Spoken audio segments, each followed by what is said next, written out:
What you mean by depreciation? इधर सबका ध्यान दे। डेप्रिसिएशन एसेट की वैल्यू कम होना, ठीक है। डेप्रिसिएशन मतलब fall in the value of asset. हम अपने जो एसेट को यूज करते हैं, तुम्हें पता, जैसे तुमने कोई मोबाइल खरीदा, करेक्ट है, एक साल के बाद क्या मोबाइल की वैल्यू सेम रहेगी या कम हो जाएगी? कम हो जाएगी, करेक्ट है। ऐसा कोई भी एसेट ले लो जो हम खरीदते हैं, उसकी वैल्यू क्या हो जाती है? कम हो जाती है। अच्छा, एग्जांपल तो ऐसा एसेट जिसकी वैल्यू बढ़ जाती है। Land, building. हम लोग कोई प्रॉपर्टी खरीदते हैं तो क्या उसकी वैल्यू कम होती है? क्या नहीं, बढ़ जाती है। गोल्ड जरूरी नहीं है, गोल्ड प्लस माइनस चलते रहता है, लेकिन ये प्रॉपर्टीज वगैरह की वैल्यू हमेशा क्या होती है? बढ़ती है। तो जो फिक्स एसेट्स है, ठीक है, जो हम अपने बिजनेस में यूज करते हैं, उसकी वैल्यू क्या होती है? कम होती है। उसको हम लोग क्या कहते हैं? डेप्रिसिएशन, ठीक है ना। हर एक एसेट का डेप्रिसिएशन अलग अलग है, परसेंटेज सबका अलग अलग है। फर्नीचर पे 10% है, बिल्डिंग पे 10% है, मशीनरी पे 15% है, कंप्यूटर वगैरह पे 40% है, सब अलग अलग ना। क्वेश्चन में तुम्हें रेट दिया होगा कि इस एसेट पे तुम्हें क्या डेप्रिसिएशन चार्ज करना है, ठीक है, वो तुम्हें सब कुछ दिया होगा ना। अब देखो एकदम सिंपल एग्जांपल से हम स्टार्ट करेंगे। शायद ये तुमने पढ़ा है कॉस्ट। हम जब भी कोई एसेट खरीदते हैं तो हमें सबसे पहले क्या निकालना है? उसकी कॉस्ट प्राइस, ठीक है। अब कॉस्ट प्राइस कैसे निकालते हैं? समझो मैंने एक मशीन खरीदी 10 लाख में, तो वो 10 लाख क्या हो गया? मेरा परचेज प्राइस। 10 लाख क्या है? Purchase price. अब समझो ये मैंने मशीन खरीदी थी गुजरात से, तो गुजरात से मुझे यहाँ पे वो मशीन को लाना पड़ेगा, करेक्ट। क्या लग जाएगा? ट्रांसपोर्ट, जिसको हम लोग क्या बोलते हैं? कैरेज इन ट्रांसपोर्टेशन लग जाएगा। अब इसके बाद समझो मशीन बाहर आ गई, अब मुझे उसको अपने फैक्ट्री में क्या करना है? इंस्टॉल करना है। तो मुझे किसकी हेल्प लेनी पड़ेगी? लेबर। तो वो क्या लगता है? Installation charges, correct. फिर मुझे किसी इंजीनियर को बुलाना पड़ेगा, वो मशीन को चालू कंडीशन में करके जाएगा, है ना, और फिर सैंपल भी निकाल के जाएगा। तो ये जो सारे खर्चे होते हैं एसेट खरीदने के बाद के खर्चे, हम वो खर्चे क्या करते हैं? उस मशीन की वैल्यू में प्लस कर देते हैं। तो कॉस्ट प्राइस कैसा आएगा? कॉस्ट प्राइस आएगा मेरा purchase price plus expenses incurred at the time of purchase। याद रहेगा ये, है ना?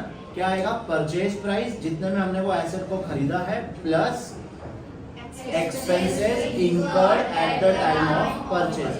खरीदते समय जो भी खर्चे हुए थे वो सब हम लोग क्या करेंगे? प्लस कर देंगे। याद आ रहा समझ में? ठीक है ना। अब एग्जांपल लेते हैं।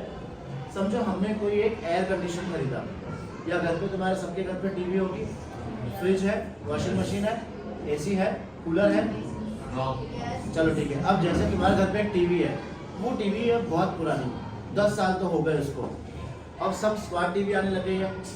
तुम्हारा भी मन करता होगा कि हमारे घर पे भी स्मार्ट टीवी आए, तो जो घर की जो टीवी है उसको एक दिन उठा के तुम बाहर फेंक देते हो, होता है ऐसा? नहीं, क्या करते हो? बेचोगे, या फिर एक्सचेंज में करके तुम लोग दूसरी टीवी खरीदोगे, करेक्ट है। समझो तुमने उसको बेच दिया और वो टीवी तुमने खरीदी थी 10,000 में बहुत साल पहले, क्या आज भी उसके 10,000 मिल जाएंगे? कितने मिलेंगे? 5 मिल जाएंगे, 1000, 2000 या 500, और वो भी रनिंग कंडीशन में होगी तो, नहीं तो किलो के भाव में लेगा वो कबाड़ी। क्या करेगा वो? कोई चला देख, गांव में चलती है, गांव में चलती। देखो सब लोग स्मार्ट टीवी अफोर्ड कर सकते हैं क्या गांव में? हम लोग के लिए टीवी है, बस चलना चाहिए उसमें, करेक्ट है। तो हम जो प्राइस पे बेच रहे हैं 500 रुपए में, 1000 रुपए में, उसको हम लोग क्या बोलेंगे? Scrap value. क्या बोलेंगे? स्क्रैप मतलब भंगार।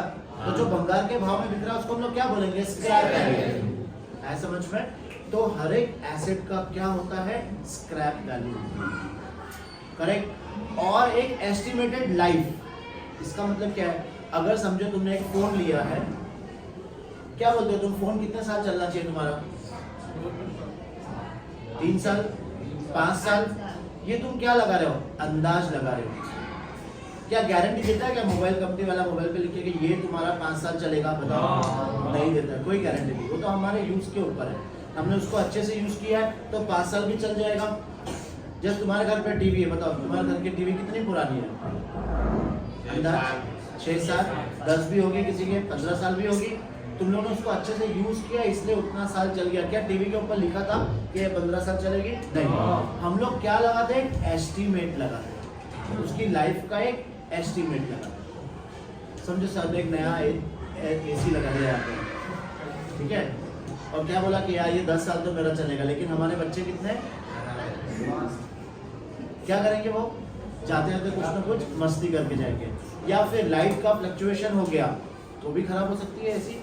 हो सकता है वो 10 साल भी चले, हो सकता है वो 1 साल में खराब हो जाए। तो हम लोग सिर्फ क्या लगाते हैं? अंदाज लगाते। करेक्ट। तो अब तुम्हें क्वेश्चन में कॉस्ट प्राइस दी होगी और क्या दिया होगा? स्क्रैप वैल्यू, और क्या दिया होगा? Estimated life. ये तीनों से तुम्हें क्या फाइंड करना है? डेप्रिसिएशन। ये तीनों से तुम्हें डेप्रिसिएशन का फॉर्मूला आएगा। क्या आएगा वो फॉर्मूला? फॉर्मूला है cost minus scrap value divide by estimated life. याद रहेगा? Cost minus scrap value divide by estimated life. ये तीनों चीज तुम्हें क्वेश्चन में दे रखी होगी, तुम्हें सिर्फ क्या करना है? फॉर्मूले में लिखना है। जैसे समझो इसकी कॉस्ट प्राइस है 11 लाख, स्क्रैप वैल्यू है 1 लाख और एस्टिमेटेड लाइफ है 10 इयर्स। बताओ क्या आएगा आंसर? कॉस्ट में कितना लिखेंगे हम लोग? 11 lakh minus scrap value 1 lakh divide by estimated life 10 years. ये माइनस करेंगे तो कितना आएगा? Divide by answer 1 lakh. क्या आया? डेप्रिसिएशन, मतलब तुम्हारा एसेट हर साल 1-1 लाख से क्या होते जाएगा? कम होते जाएगा। समझ में आया? तुम्हें अपने एसेट को हर साल 1-1 लाख से कम करना है। जब 10 साल होगा तो इसकी वैल्यू कितनी बचेगी? 1 लाख। और वो 1 लाख क्या हो गया? स्क्रैप वैल्यू, उसको तुम लोग भंगार के भाव में बेच दोगे तो फाइनल वैल्यू उसकी कितनी हो जाएगी? इसी। समझ में आया? एक बार देख लो फॉर्मूला। अब ना फर्स्ट उन्होंने क्या पढ़ा लाइन के? उन्होंने एक मशीन खरीदी, करेक्ट, और उस पर क्या क्या खर्चा हुआ है?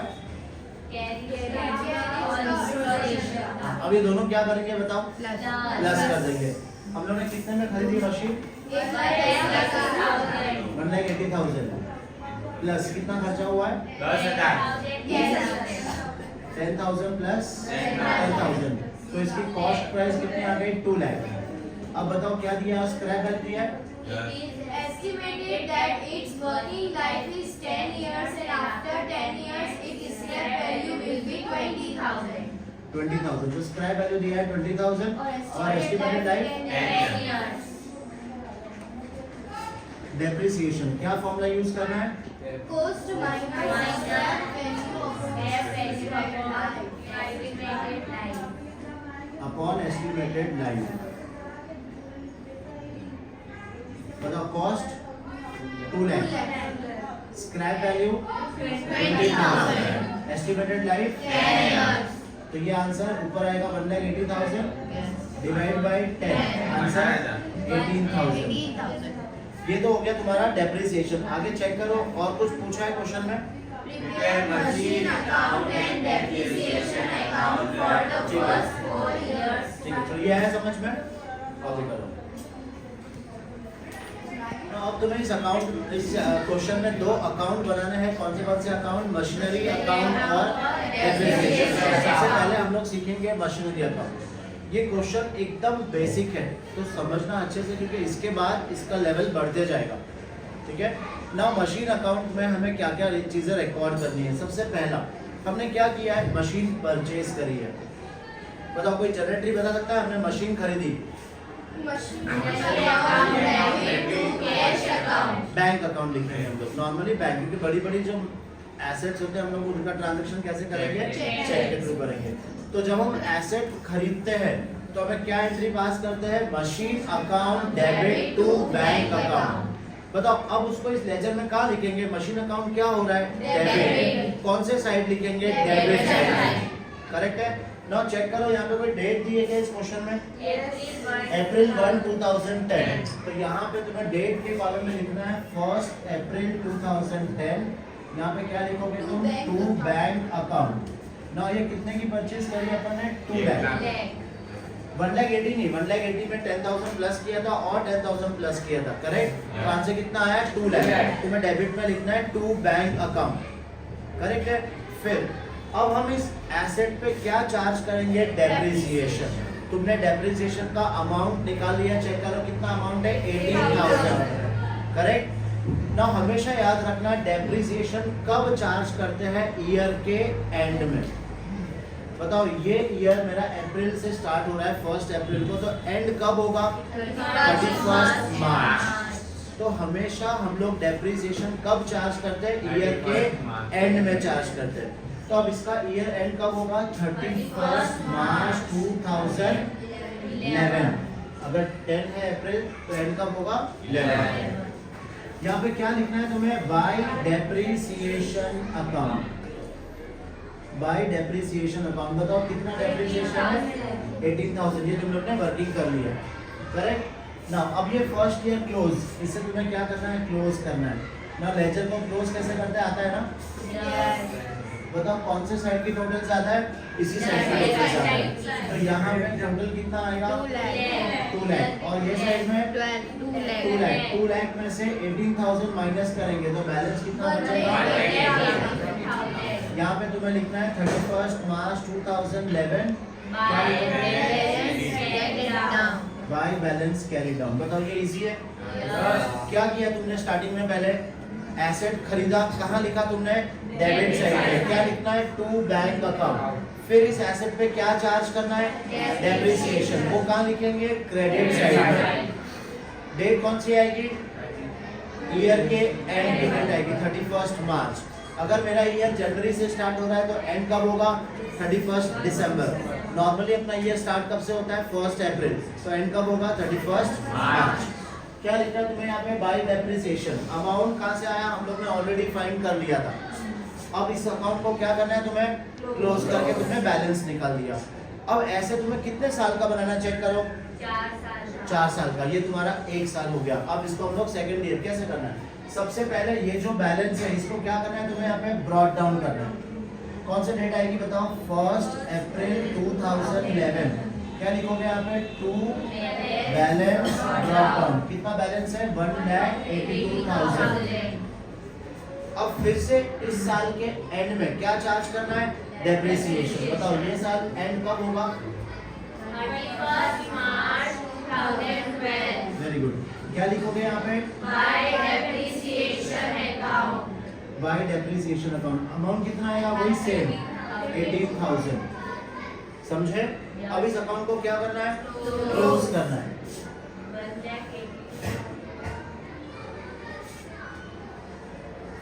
टोटल सेम टोटल यहाँ पर भी। अब इसमें से ये क्या करना है? माइनस करना है। तो आंसर क्या आएगा? 1,64,000। क्या लिखना है यहाँ पे? By balance carried down. ये 2 साल का हो गया। अब तीसरे साल क्या होगा बताओ? सबसे पहले ये ब्रॉट डाउन करेंगे। उसकी रेट क्या आएगी? 1 अप्रैल 2012। क्या लिखोगे यहाँ पे? To balance brought down. यहाँ पे क्या आएगा? उसकी रेट क्या आएगी? 30। अमाउंट कितना आएगा? 18,000। फिर इस थर्ड ईयर को क्या करोगे तुम? क्लोज करोगे। वही बैलेंस आएगा। वही सेम तुम्हें 4th ईयर में भी करना है। आया समझ में? एकदम सिंपल सा क्वेश्चन। फटाफट कंप्लीट करो।